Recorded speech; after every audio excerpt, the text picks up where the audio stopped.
Coucou tout le monde, on se retrouve pour un nouveau rendez-vous du C'est lundi que lisez-vous. Donc j'étais depuis 2-3 semaines en rythme d'une vidéo tous les 15 jours. Je pense que dès cette semaine, je vais reprendre de toute façon une vidéo chaque lundi parce que voilà, je pensais mettre plus longtemps à récupérer mon rythme de lecture malgré le fait que j'ai lu de plus petits livres qui font en moyenne 300 pages, que souvent c'est du jeunesse donc c'est écrit assez gros, il y a des bonnes marges. Voilà, à partir du moment où j'arrive au moins à lire 2 livres par semaine, je pense que je ferai le rendez-vous le lundi parce qu'après pour le coup ça en fait un petit peu beaucoup à présenter et forcément de longues vidéos en conséquence.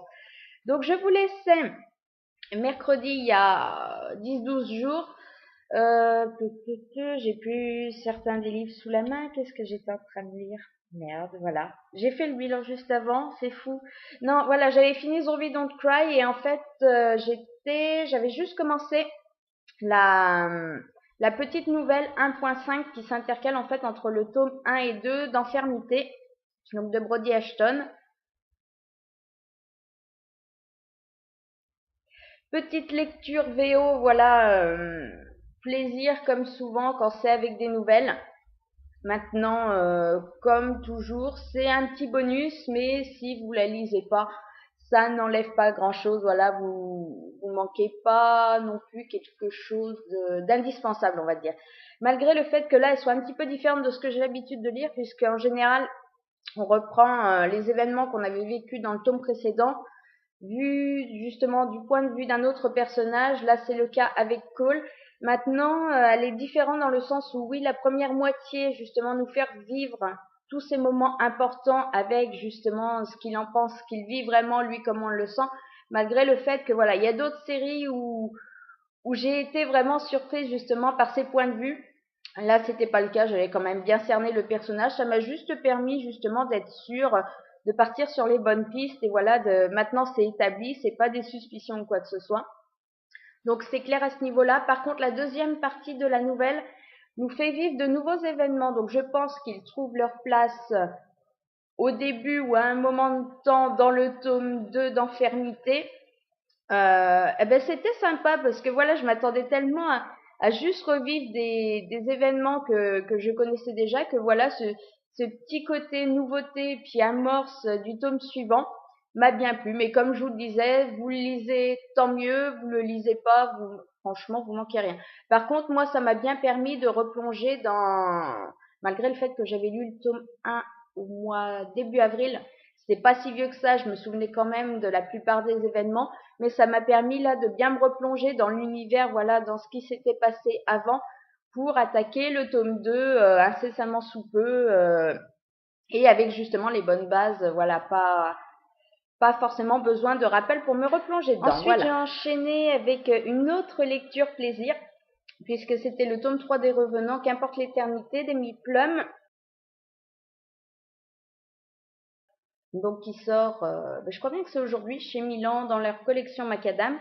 Donc que j'ai eu la chance de découvrir grâce à Moody qui m'a gentiment fait suivre son exemplaire après sa lecture.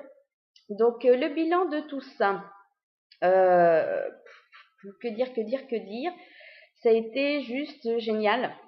Voilà, j'avais adoré le tome 1 surtout je l'avais lu vraiment quand il était sorti, donc on savait pas trop dans quoi on tombait, qui avait été une très bonne surprise. J'ai adoré le tome 2 et puis ce tome 3, c'est juste voilà, j'avais d'énormes attentes dessus. Elles ont toutes été comblées, même au-delà, à certains niveaux. Voilà, c'est juste le final qu'il fallait pour la série, malgré le fait que je suis un petit peu navrée, justement, voilà, parce que quand on aime une série, on est tellement habitué aujourd'hui à ce qu'elle dure sur X tomes qu'on n'a pas vraiment, surtout, envie de quitter ces personnages qu'on a adorés. Voilà, surtout que la boucle se boucle, mais à côté de ça, il y a quand même quelques situations qui restent un petit peu, voilà, on n'a pas vraiment besoin de savoir comment ça finit pour tout le monde à la fin de ce tome, mais moi j'aimerais bien, voilà, pour moi ça, voilà, je me barre dans mon truc encore une fois, mais voilà, j'aimerais bien y replonger, voilà, quitte à pas rester focalisé sur les mêmes personnages. Moi, j'aimerais bien une petite série spin-off qui me fasse suivre les autres, qui qui me fassent découvrir le reste de leur histoire, voilà, ce qu'ils deviennent après ça. Voilà, j'aimerais bien ça. Bon, je crois que c'est pas d'actualité, mais enfin, sait-on jamais, voilà, ces petites choses qui laissent ouvertes peuvent me laisser espérer, pourquoi pas un jour une suite, ou au moins des nouvelles, voilà, qu'on prenne un peu de leurs nouvelles aussi, justement.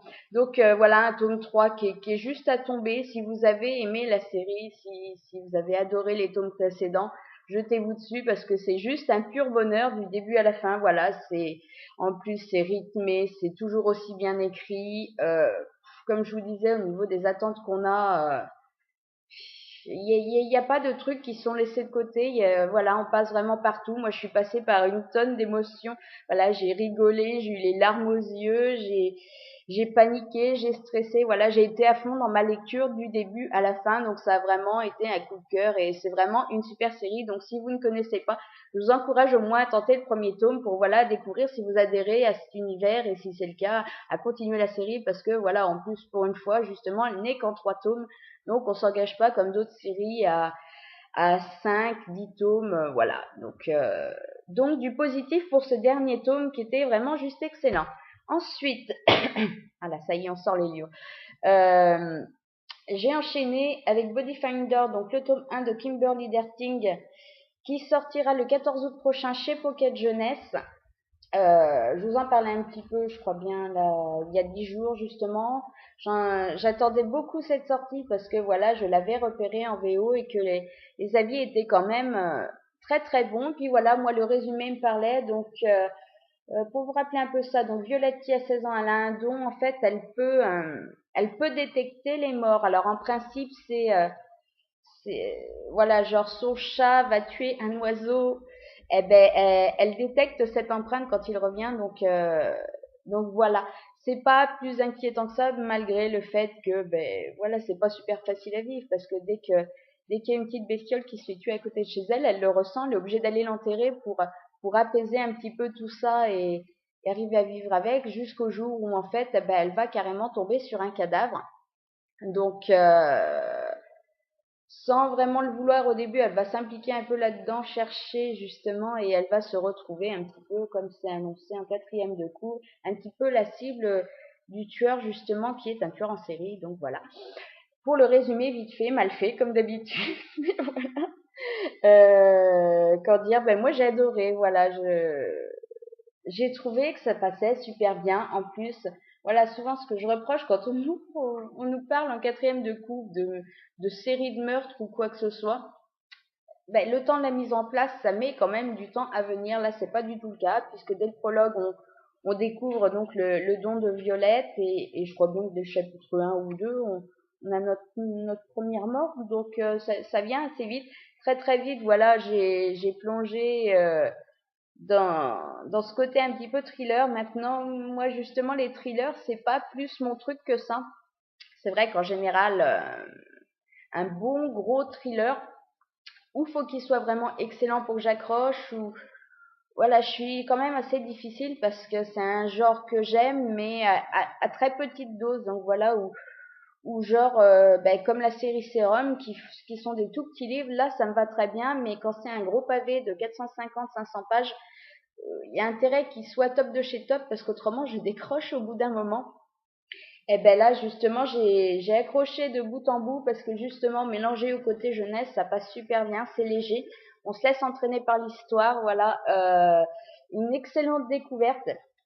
Franchement, j'ai super hâte de découvrir la suite. Bon, maintenant elle sera pour l'année prochaine chez nous, mais c'est vraiment j'ai passé un super moment et voilà, c'est une petite lecture en plus qui passe tout seul, mais qui s'oublie pas comme ça. Les personnages sont super attachants. Voilà, moi j'ai vraiment adoré.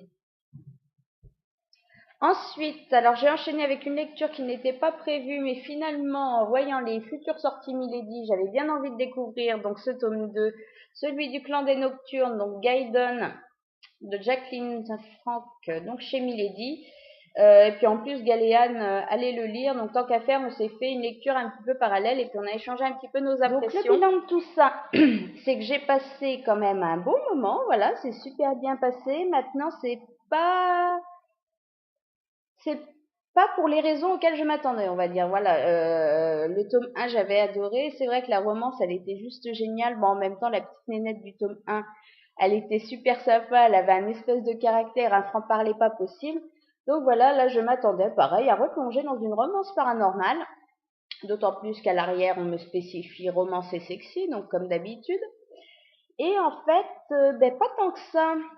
Parce que parce que l'histoire, elle est quand même jouée quand même vachement assez vite. Voilà, on sent clairement que l'auteur, elle a pas misé. Enfin voilà, elle, elle a autre chose à nous proposer, à nous raconter que rester focalisé sur sa romance de bout en bout, puis nous foutre des petits trucs. J'ai envie de dire presque inintéressants à côté, comme c'est l'habitude parfois avec d'autres séries de romances paranormales. Non, voilà, là, elle nous fait pas le jeu du chat et de la souris sur 400 pages. Je t'aime, moi non plus, je veux qu'on soit ensemble, mais c'est impossible. Enfin bon, le schéma habituel pour au final en arriver à non, mais je suis obligée de tu es l'homme de ma vie, je ne peux pas me passer de toi. Voilà, enfin voilà. Donc là, on n'est pas du tout là-dessus, puisque voilà, je crois qu'au bout de 100, 150 pages, clairement, moi j'ai trouvé qu'il y avait plus de mystère. Enfin, c'est pas plus de mystère. C'était intéressant à suivre. Elle est sympa la romance, mais elle n'est pas sensationnelle, transcendante, nouvelle comme ça peut être le cas de certaines fois. Par contre, à côté de ça, ben, l'auteur choisit d'étoffer son univers. Voilà, on découvre beaucoup plus des clans justement de Nocturne. Voilà, les vampires d'un côté, les métamorphes de l'autre, les démons. Elle nous plonge beaucoup plus là-dedans, on apprend beaucoup plus de choses, on apprend sur leur passé commun, voilà, les guerres qu'il y a eu entre eux ou quoi que ce soit, où ils en sont aujourd'hui, les relations qu'ont les personnages, certains personnages en tout cas entre eux, voilà, et c'est finalement ce côté-là qui m'a totalement accroché plus que la romance qui, comme je vous dis, pour moi, elle était très sympa à suivre. Enfin, ça se suivait, mais j'étais beaucoup plus dans l'attente des événements parallèles que justement elle choisit de privilégier que dans savoir si ça va finir ensemble ou pas, parce que de toute façon, je ne veux pas dire mes romances paranormales. À l'heure actuelle, je suis pas sûre d'être tombée sur une seule où ils ne finissent pas ensemble, même si ça paraît fortement improbable quand on avance dans la lecture. On se dit toujours c'est pas possible, vu tout ce qu'elle leur colle sur le dos, ils vont pas pouvoir finir ensemble, mais si. Donc voilà, j'ai vachement aimé pour l'univers et l'histoire qu'elle nous raconte à côté. C'est vrai que par contre, ceux qui comptent vraiment se lire une romance paranormale pure et dure où on focalise vraiment là-dessus seront peut-être un peu déçus, mais moi je trouve vraiment que cette série est très sympa pour l'univers qu'elle nous propose à côté, voilà, justement, plus que pour les relations, quoique, voilà, le tome 3 est amorcé, je pense, ici, et que ça peut promettre quelque chose d'assez sympa. C'est pareil pour ceux qui rechignent un peu, qui sont pas super fans des longues descriptions d'ordre sexuel qu'on croise normalement à longueur de page un petit peu là-dedans. Ben, c'est vrai que là, ça m'a pas choqué, hein, parce que non seulement il y en a pas 15 000, et puis en plus, ça reste quand même vachement soft par rapport à ce que je peux être habituée à lire. Donc voilà, une très bonne lecture, mais comme je vous dis, je pensais que ça serait juste pour la romance et finalement non, c'est pour tout ce qu'il y a autour et qui est vraiment très sympa et qui est vraiment, moi je trouve, travaillé et qui me donne envie de plonger sans souci dans la suite, d'autant que voilà, le personnage du 3 Elijah m'a beaucoup plu ici, donc j'ai hâte de voir ce que ça donne. Ensuite, j'ai enchaîné alors avec du pur jeunesse, Une guitare pour deux, donc de Marie Yamato, c'est chez Nathan. Ça se lit super vite, hein, en même pas 24 heures. En même temps, le bouquin fait en gros 250 pages parce qu'à la fin, après, on a les chansons, tout ça. Qu'est-ce que j'en ai pensé? Mais j'ai vachement aimé, voilà, c'est mignon tout plein, c'est ce qui me ressort sur toute cette lecture. Voilà, c'est une belle histoire d'amitié. Alors j'avoue que je m'attendais, comme très souvent, à ce que ça commence en amitié, puis à ce que ça vire petite romance, premier amour et tout. Et en fait, c'est pas le cas ici. Malgré tout, ça n'a pas été désagréable. J'ai passé un super moment parce que voilà, justement, c'est une super belle histoire d'amitié. On prend deux personnages super différents. Donc d'un côté, on a Trip qui est pas le loser, mais enfin qui est pas un gars à chercher à avoir la cote, voilà, au collège. Et d'un autre côté, on prend Lila qui est juste un personnage féminin, alors qu'à toute parfaite, elle est parfaite physiquement, elle est parfaite dans ses notes, elle est parfaite en tant que joueuse de violoncelle, voilà, elle a toutes les qualités, en plus elle est mignonne, hein, tant qu'à faire, et c'est vrai que c'est des personnages très très différents, qu'à la base, qui à la base n'ont pas grand-chose en commun, il nous semble, et puis finalement, on va découvrir que si, voilà, ils vont se retrouver autour de la musique, et petit à petit, ben, ils vont apprendre à se connaître, ils vont s'apprécier, ils vont devenir super potes, et voilà, c'est juste, c'était juste super sympa, voilà, ça coule tout seul, c'est plein de bons sentiments. Euh, c'est pas le livre de l'année non plus, dont je me souviendrai dans 5 ans, mais c'est quand même super bien passé. Et voilà, moi j'aime beaucoup ces histoires. Et puis la morale, c'est que voilà, même si on paraît différent, eh ben on peut se trouver des points communs et puis se retrouver autour d'une passion commune et finalement s'apprécier, voilà, malgré les différences entre nous. Donc voilà, c'était très très sympa. Franchement, une petite lecture détente et qui passe toute seule et voilà, dont je garde un bon souvenir, voilà. Mes lectures en cours. On va essayer d'accélérer un petit peu là parce que je vois que je m'étale. On va essayer de faire assez vite.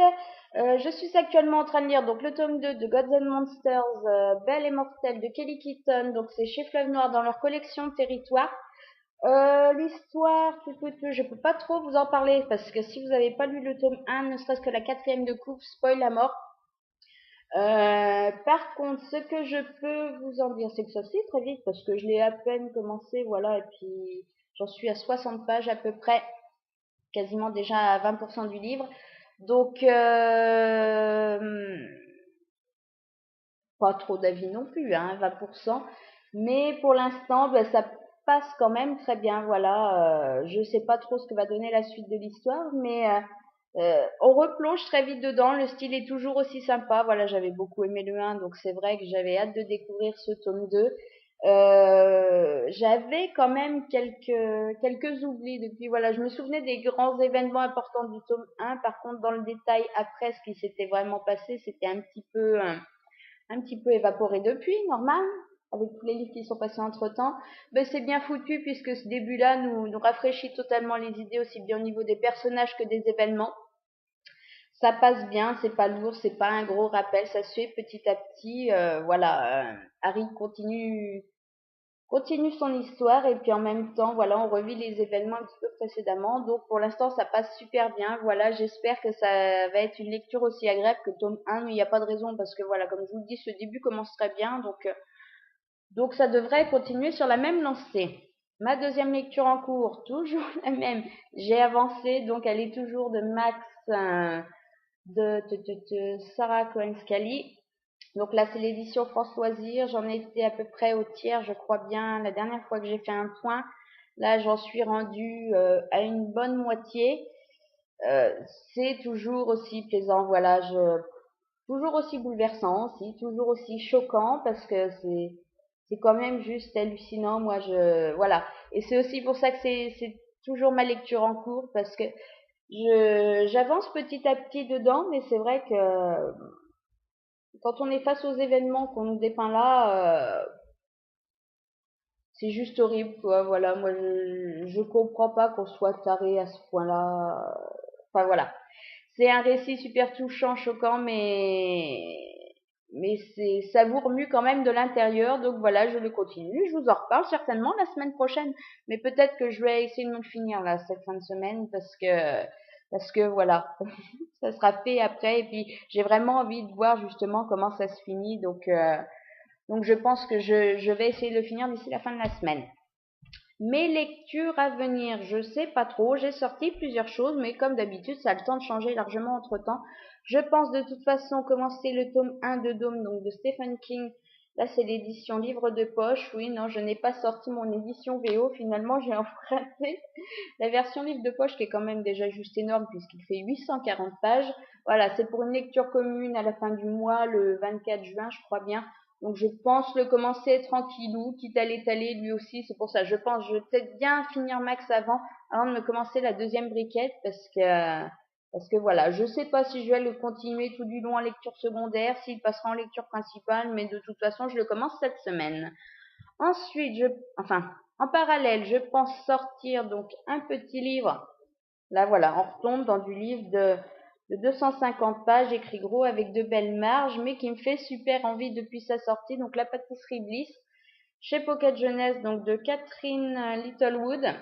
Voilà, j'ai hâte de voir ce que ça donne. Maintenant, ça paraît très jeunesse, mais des fois, j'accroche autant que d'autres choses qui le sont moins. Donc voilà, envie de découvrir ce que ça donne, mais voilà, rien que la couverture, moi, ça me fait craquer. Donc, à voir ce que donne le contenu.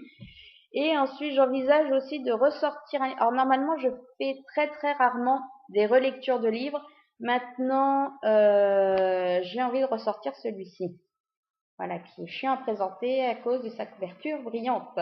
Rouge Rubis, donc de Kirsten Gear, chez Milan. Je crois bien que c'est passé en collection Macadam pour le dernier tome, donc ça doit être le cas, oui, voilà. Bref, je l'avais lu, je crois bien que c'était en juin l'année dernière, donc ça va faire un an. Je me suis rendu compte que je n'avais pas fait de chronique, et en plus, voilà, avec la bande-annonce du film qui passe en ce moment, que j'ai regardé l'autre jour, j'ai bien envie de me replonger dans la série. Maintenant, je me souviens pas de... Enfin, si, je me souviens, pareil, là aussi, des grandes choses. Mais justement, j'avais envie de le relire pour bien replonger dans la série avant de la continuer. Et puis, comme je vous dis, en plus, je me suis rendu compte que la chronique, je l'avais pas faite. Donc, c'est l'occasion, justement, de faire un tout en un. Voilà, une relecture, une chronique, et puis d'embrayer après cet été sur la suite de la série, d'autant que les tomes 2 et 3 sont déjà dans ma palle, donc voilà. Voilà, ça y est, on a fait le tour de mes lectures de cette semaine. Je suis désolée, je pense qu'il va y avoir énormément de coupures et de reprises, mais j'ai pas pu tourner ma vidéo d'une traite. Voilà, je me suis fait couper plusieurs fois quand j'ai été lancée, donc j'espère que ça sera quand même agréable, assez agréable à regarder. De toute façon, je vous dis, on se retrouve dès lundi prochain, je pense, pour faire un nouveau point lecture. Le IMM, c'est pareil, je pense que ce sera pour la semaine prochaine, je sais pas, faut que je fasse un petit peu le point sur ce qui a atterri dans ma palle. Si vraiment je me rends compte qu'il y en a plus que je croyais, à ce moment-là, je le ferai dès vendredi. Mais autrement, je vous dis de toute façon à lundi prochain pour une nouvelle vidéo. En attendant, je vous souhaite de passer une très bonne semaine et de faire de belles découvertes livresques.